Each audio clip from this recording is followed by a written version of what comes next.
Hello everyone. In the last class, we have discussed about seismic design and ductile detailing provisions related to steel beams, that is members subjected to flexural actions. And in the previous class, we have also started a problem statement related to seismic design and ductile detailing of a steel building.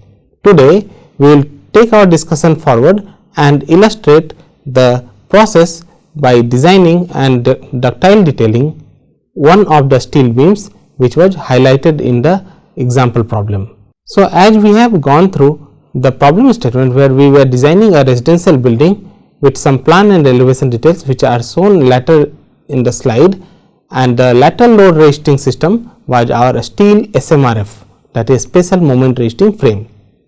The dimensions of beams, columns, slabs and walls were given. The loadings apart from self weight were also given. The material properties were also listed. So, we were trying to design this beam, column and beam column joint. So, the scope of today's class will be to arrive at design of this very beam in particular. As discussed, we have given the member dimensions, loading and material properties over here. So, this member at the start we have assumed it to be an NPV section which is NPV 300 by 165 by 53.47. Now, let us get into the design of this beam. So, we have obtained in the last class various design actions for these members. In case of this beam, we have two design actions, that is design bending moment and design shear force. The design bending moment has been obtained to be 91.71 kilonewton meter. At the same time, the design shear force has been obtained as 100.18 kilonewton. So, let us start the design by listing these design actions which are design bending moment and design shear force, and then we want to arrive at the beam section. So, in this case we will first determine what is the required plastic section modulus. Assuming that our section will be plastic, how we shall calculate the required plastic section modulus? We will obtain it as Z required equals mu divided by Fy by gamma m naught. So, mu is known to us 91.71 kilonewton meter, Fy is known to us 350 megapascal because we are using E350 steel, gamma m0 the partial factor of safety is equal to 1.1. So, based on this we have obtained the required plastic section modulus to be 2.88 into 10 raised to the power 5 millimeter cube. At the same time, I would like to also note that if the beam is laterally unsupported, you may require double of this value. Why? Because in that case you will not be able to realize Fy. Your strength will be compromised due to susceptibility to lateral torsional buckling, and therefore, in case of laterally unsupported beam you may need a plastic section modulus which is roughly double of this very value. So, conservatively in this problem statement we have considered a section which has plastic section modulus about z axis as 8.57 into 10 raised to the power 5 millimeter cube, which is roughly thrice of this. So, this is a conservative estimate. So, we select a section NPV 300 by 165 by 53.46. We note down various properties of the section. From where we note it down? We obtain it from the steel table. We have IS 808 2021 version which gives out the details of various sections including beam sections, channel sections, angle sections and others. So, the mass per unit length of this section is 53.46 kg per meter. The total cross sectional area is 6810 millimeter square. The depth of the beam section D is equal to 317 millimeters. As we mentioned in a previous class that this 300 represents roughly the total depth of the beam section, but it may not be exact all the time. In this case, as you can see that the beam has a total depth of 317 millimeters. The width of the beam section is found to be 167 millimeters from the steel table, and the thickness of beam web, this web is having a thickness of 7.6 millimeters and the flange is 13.2 millimeters thick. We have a root radius over here which is named as R1, which is 15 millimeters. Now, if you recall, earlier we used to have hot rolled section which also had a curvature at the toe, and that curvature also had some radius which was shown by R2, but in these NPV sections your flanges are parallel, and in this case we do not have any radius at the toe, or you can tell that the radius R2 is equal to 0. In fact, R2 has to be infinite for that case technically, but in the code IS 808 you will find that the value of R2 is equal to 0. We have also listed the values of second moment of area about both major and minor axis. In this case, the major axis is the ZZ axis and the minor axis is our YY axis. We have also noted the radius of gyration about these axes as 133 millimeters and 38.8 millimeters respectively. The elastic and plastic section moduli about major and minor axes are also reported here. So, after obtaining these properties of the section which we have chosen, it is time that we classify this section. In order to classify this section, we shall be using table 2 of IS 800, which suggests that we need to calculate flange width to thickness ratio and web depth to thickness ratio. So, in our case, flange width to thickness ratio is given by B by TF, which is equal to the total width of the section divided by 2 divided by the thickness of the flange. In this figure, the thickness of flange is shown by capital T, because this figure has been adapted from IS 808, the steel table, and therefore, I have deliberately chosen to write TF replaced by T in this very expression. TF is also the thickness of the flange. T is also the thickness of the flange. This notation is used by IS 808 and TF is usually used by IS 800. So, I have tried to make sure that you do not get confused between these two notations which are somehow different in IS 800 and IS 808. So, we have calculated the flange width to thickness ratio as 6.325. This is less than 9.4 epsilon, which is the limit for plastic section. 9.4 epsilon. What is the value of epsilon? Epsilon is a square root of 250 divided by Fy.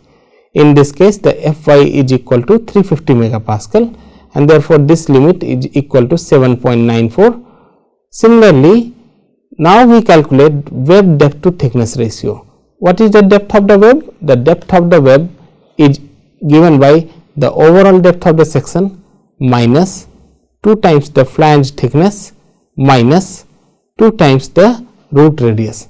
So, we are interested in the web from here up to this location only. So, we will reduce the overall depth by 2 times of the flange thickness and 2 times the root radius as well. Now, once we do that and obtain the web depth to thickness ratio, we find it to be 34.28. This is again lesser than 84 epsilon, which we have calculated it as 70.99 or 71. So, both our flanges and web follow the limits prescribed for plastic section, and therefore, the section may be classified as plastic. Here, I would like to reiterate that if in any case, let us say the flange is coming to be plastic and the web is coming to be compact, then the section will be termed as compact. So, the section will be classified as a inferior class.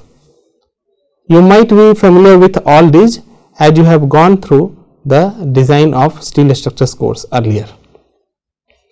So, I would also like to mention that this is the moment curvature relationship for various class of sections: plastic, compact, semi compact and slender. While plastic section is able to reach the plastic capacity and has sufficient deformability left after that, the compact section, after reaching the plastic moment carrying capacity, it does not have sufficient deformability in it. On the other hand, the semi compact sections are able to attain yield strength, but they are not able to attain the plastic strength, while the slender sections are not able to attain even the yield capacity or the yield strength because of slenderness of various components. So, typically in a steel design you might recall that we were supposed to use only plastic or compact section or at worst semi compact section, but fortunately in this case our section is plastic. But when it comes to seismic design, now we have something to do more than this. So, the ductile detailing provisions, as we have seen from IS 18168, also suggests some limitations on these components, that is flange width to thickness ratio and web depth to thickness ratio. We have already calculated these values as 6.325 and 34.28 respectively. Now, the limits are prescribed by IS 18168. If we calculate the limit, we find that our flange width to thickness ratio and web depth to thickness ratio is within the prescribed limit. As you can see that the web depth to thickness ratio is just passing that. Though we are okay with this, we understand that many of the sections might fail the ductile detailing requirements of IS 18168. This section was plastic in nature, but almost every compact section will fail the ductile detailing requirements of IS 18168. Okay. So, once we have checked the section for ductile detailing as well, it is time that we calculate the design bending strength of the section. So, for this we need to assume whether the beam is a laterally supported beam or a laterally unsupported beam. What is the difference between laterally supported and laterally unsupported beam? In case of laterally supported beam, the beam is supported in the lateral direction so that the lateral torsional buckling is prevented. But in a laterally unsupported beam, the beam is not provided with restraints, which, however, in a laterally unsupported beam, the beam is not provided with restraints which restrict the lateral torsional buckling from happening, and therefore laterally unsupported beams are susceptible to lateral torsional buckling, unlike laterally supported beam. Therefore, you will find that if we assume this beam to be laterally supported beam, the design bending strength will be given by beta b times of Zp times of Fy divided by gamma m0. Let us decode this very expression, though we have studied in the last class. Beta b is equal to 1 for plastic section. Had it been semi compact section, it would have been equal to Ze upon Zp. Why? Because semi compact sections are able to attain yield moment carrying capacity, but they are not able to attain the plastic moment carrying capacity, and therefore in that case we need to use Ze instead of Zp. So, if you substitute beta b for Ze upon Zp, you will essentially be left with Ze over here. However, for plastic and compact sections, since we are able to attain the plastic moment carrying capacity, we can take beta b as equal to 1. At the same time, the value of Zp, that is the plastic section modulus about the major axis, is obtained as 8.57 into 10 raised to the power 5 millimeter cube. Fy is the yield strength of the structural steel, which is 350 megapascal in this case, and the Parsec factor of safety gamma m0 is equal to 1.1. Upon substituting these values, we get the value of design bending strength as 272.68 kilonewton meter. Now, it is much larger than the design moment, which was 91.71 kilonewton meter. How did we obtain this? This we have obtained using linear structure analysis conducted on StatPro. You can use any other commercial software as well. Now, since our design bending strength of the beam is larger than the design bending moment, so our design is all right. Now, usually based on our site conditions, we shall be knowing whether the beam is laterally supported or unsupported. Here we have assumed the beam to be laterally supported. For your convenience in understanding, we have also taken this problem assuming beam to be laterally unsupported. What will be the change? For laterally unsupported beam, it will be prone to lateral torsional buckling. So, since it is prone to lateral torsional buckling, Fy divided by gamma m0, which was our strength in yielding, will be replaced by Fbd. Since this section is a plastic section, the value of beta b is already known to us as 1. Zp is known to us because we have noted down the plastic section modulus from steel table IS 808, and Fbd is the design bending compressive stress. Now, how do you find the value of Fbd? For Fbd is given by xi lt times of Fy upon gamma m0. Now, this shows that we define Fbd to be a fraction of the original capacity Fy by gamma m0. Why? Because that capacity should be achieved if there is no lateral torsional buckling, but there is a possibility of lateral torsional buckling. So, therefore, it will be reduced by a factor xi lt. For xi lt, we have seen the expression in the last class, which depends on imperfection factor and non-dimensional slenderness ratio. The imperfection factor alpha lt or for the lateral torsional buckling case is given by 0.21 in case of rolled section. We have a different value for welded sections. Okay. The non-dimensional slenderness ratio lambda lt is also given by this expression, or in other words it can be given by this expression. So, majorly it depends on yield strength and critical buckling strength.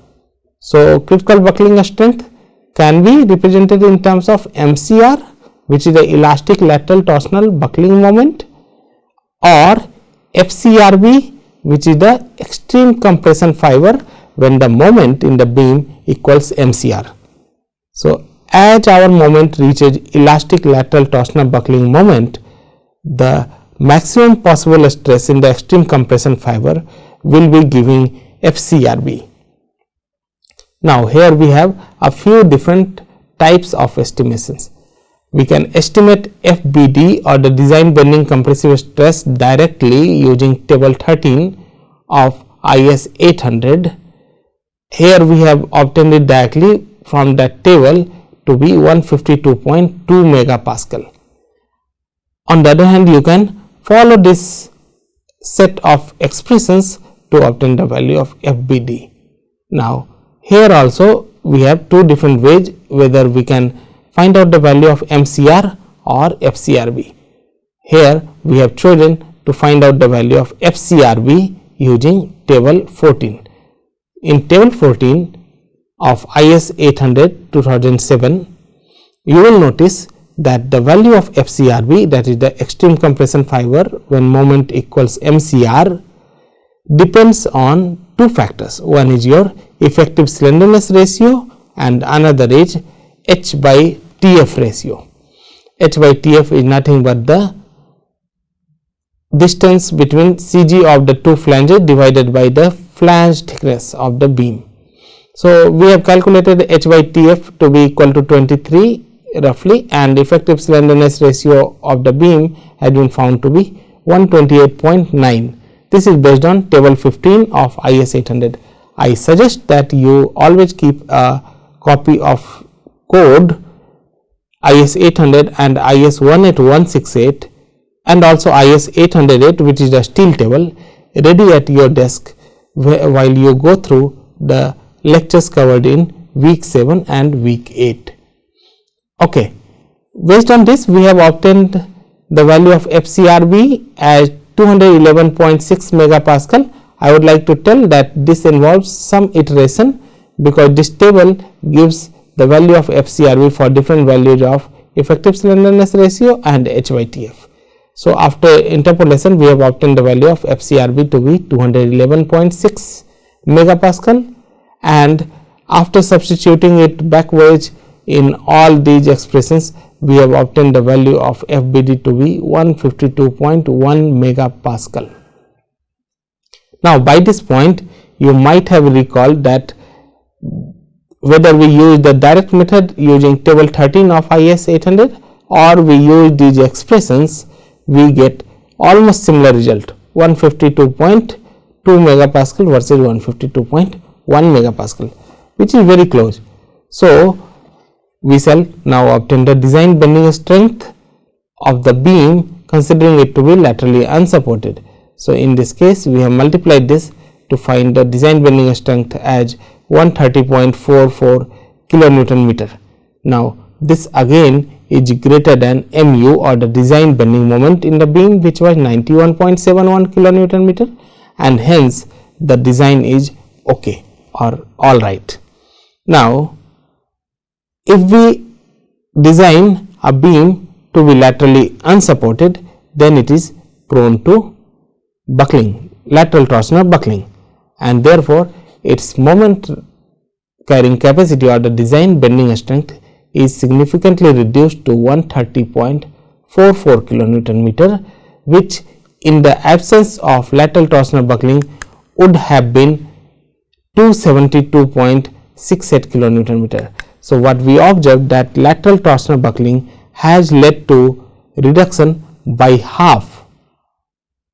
So, the design bending strength has reduced to half of its value because of susceptibility to lateral torsional buckling.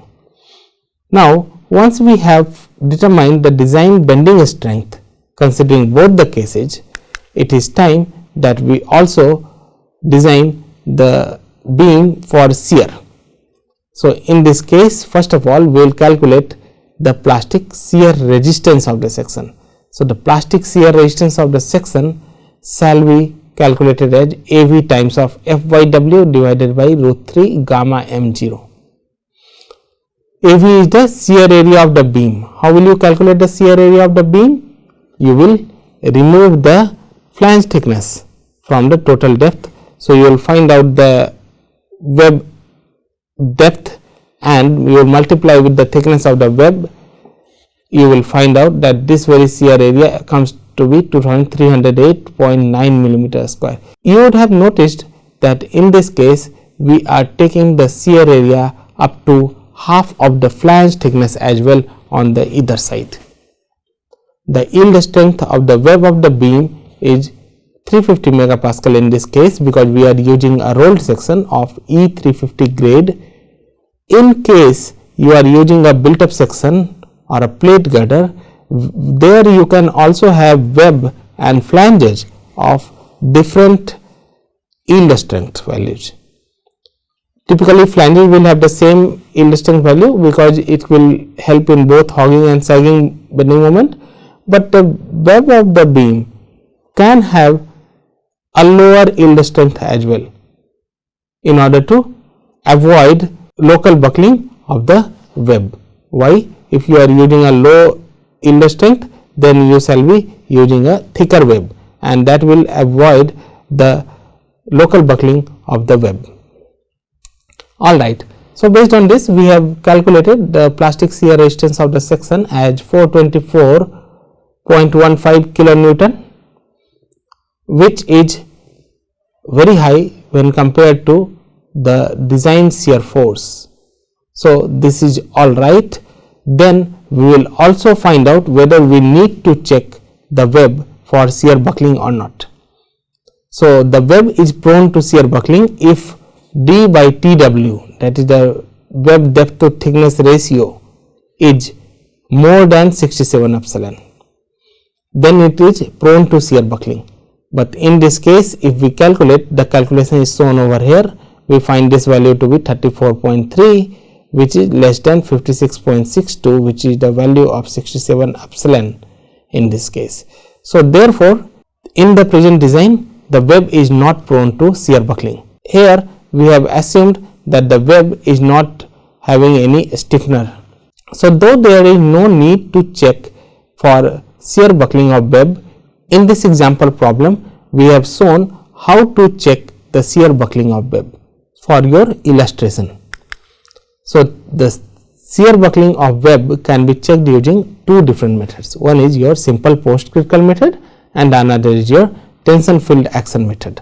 So in the simple post critical method, the strength of web in shear buckling is given by VCR, which is obtained as a product of the shear area of beam and the shear stress corresponding to web buckling. The shear area of the beam has already been calculated earlier. The shear stress corresponding to web buckling is obtained using these expressions. At this point, we would like to note that tau v depends on the value of non-dimensional web slenderness ratio, that is lambda w, which is again calculated using these expressions, which depends on elastic critical shear stress of web, which is given by this expression. And here mu is the Poisson's ratio of the steel, which is 0.3, and the value of Kv, the constant, is found to be 5.35. Why? Because we have assumed that there are no transverse stiffness provided in the web, which means that the transverse stiffness are provided only at the supports in the web. At supports, it is compulsory to provide the transverse stiffness. In the midspan, we have not provided any transverse stiffener. Now with that, we know that the value of Kv equals 5.35. If we had provided transverse stiffness at intermediate locations as well, then the distance between the transverse stiffness would have been taken as C and the depth of the web would have been taken as the value of D, and based on the ratio of C by D, we would have found out the value of Kv. Okay, here it is much easier. We have obtained the value of Kv as 5.35. After substituting all these values, what we find out that the shear stress corresponding to web buckling is equal to 202.07 megapascal, and when we multiply it with the shear area of the beam, we get the strength of web in shear buckling as 466.5 kilonewton. Now we will use the second method, that is the tension field method, to find out the strength of web in shear buckling. So in this case, we have this very expression which also needs us to find out what is the width of the tension field. Now what would be the width of the tension field? It is like if we provide stiffeners, then between two consecutive stiffeners, the panel will behave like a tension field, where one diagonal will be in compression and the another diagonal will be in tension. Now that tension member may be treated as having a specified width. So that specified width is given by this expression over here. Now in this case, we have not used any intermediate stiffener. So our value of C, that is the spacing between the stiffener, is actually the distance between the stiffeners at the supports, which means it is roughly equal to the span of the beam, which is much larger than the depth of the web D. So C is very large compared to D, and in that case phi, which was the inclination of tension field, is roughly 0 degree, because that will be given by tan inverse of D upon C. So in this case, C is very large, so D by C is approximately equal to 0. So phi, which is the inclination of the tension field, is actually nearing 0 degree. In other physical meaning, you can understand that since there are only two stiffeners at the supports, the distance between those two supports is the tension field now. So, the tension diagonal is now inclined at roughly 0 degree with the horizontal. So, therefore, phi is roughly 0 degree. So, sin phi is roughly 0, and therefore, this expression actually becomes equal to A V tau v, which is the same as the simple post critical method. Now, by this time you might have realized that tension field method is a more detailed estimate for the strength of web in shear buckling. However, in this case, if you do not provide any intermediate stiffener, you will end up with both the methods giving the same result, because they have now the same expression A v into tau b. Now, once we have calculated, this comes to be equal to 466.56 kilonewton, which is less than the design shear force Vu. Now, after finding the value of plastic shear resistance Vp and the strength of web in shear buckling using both the methods, the design shear strength will be the minimum of these. So, try to understand that the design shear strength. So, try to understand, if you have used simple post critical method, then it will be the minimum of Vp and Vcr. If you have used tension field method, it will be the minimum of Vp and Vtf. You do not need to calculate the strength of web in shear buckling using both simple post critical method and tension field method. You need to use only one of them. So, this is OR over here. So, based on this, we have found out that the minimum is actually Vp. So, it is equal to 424.15 kilonewton, which is larger than the design shear force of 100.18 kilonewton. Okay, so now we are clear that our beam is safe in shear as well. Now, the question is whether the beam is safe in combined bending moment and shear force. How do we do that? We find out whether the shear in beam is sufficiently high or not. If the shear in beam is sufficiently high, then we reduce our design bending strength of the beam. So, in this case, if the design shear force Vu, which was 100.18 kilonewton, and the design shear strength came out to be 424.15 kilonewton. So, Vu is actually less than 60% of Vd, and therefore, we term this to be a low shear case, and in a low shear case, we do not need to reduce the design bending strength. So, we assume that for such low shear, we can achieve the design bending strength Md. If it was a high shear case, then we would have reduced it as per these expressions obtained from IS 800. The relevant clauses are mentioned over here.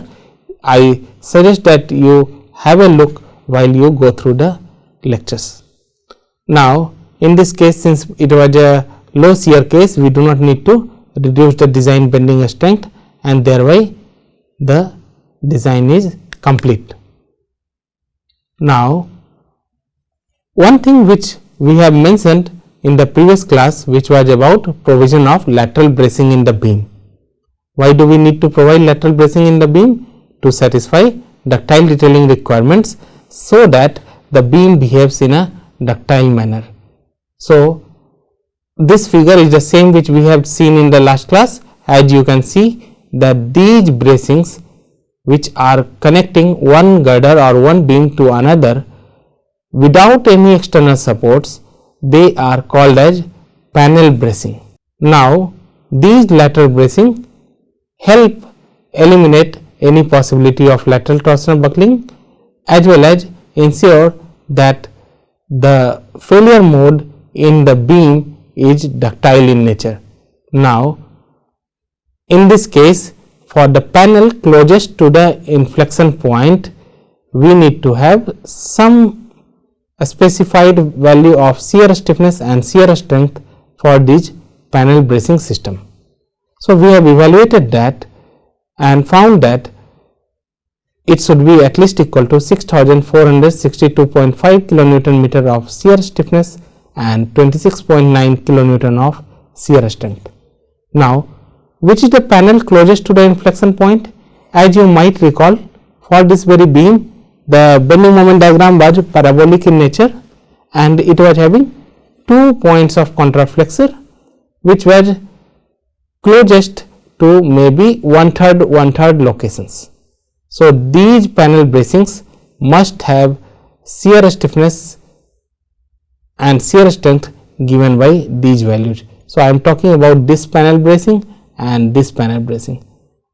At the same time, for other panels, the criteria are little relaxed, which means the shear stiffness can be half of this very value, but the shear strength has to be the same value.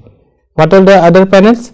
These end panels where there is no point of contraflexure or inflection point, those panels need to have shear stiffness of at least 3231.2 kilonewton meter and minimum shear strength of 27 kilonewton. Now, at the plastic hinge location, where will the plastic hinge get formed?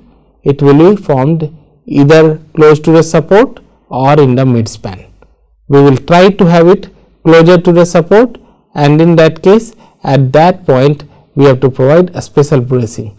So, these special bracings will have axial strength and shear strength given by these expressions. So, these are minimum values which we have calculated. In this course, we are not dealing with how to design these lateral bracing systems. So, therefore, we have only specified what are the requirements related to shear stiffness, shear strength, axial stiffness and axial strength. However, if you have to design any lateral bracing, then you need to have these values satisfied. Now, once we have a steel beam, you may need a splicing. So, a splicing in beam is done at least 3 times of the depth of the beam away from the column face, or at least dB away from the location of concentrated force. The design strength of a splice is also given as at least 1.8 times the required beam strength.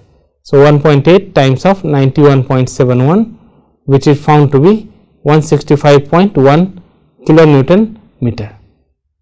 The design strength of flange splice plate is also given as at least 1.2 R by F by AF.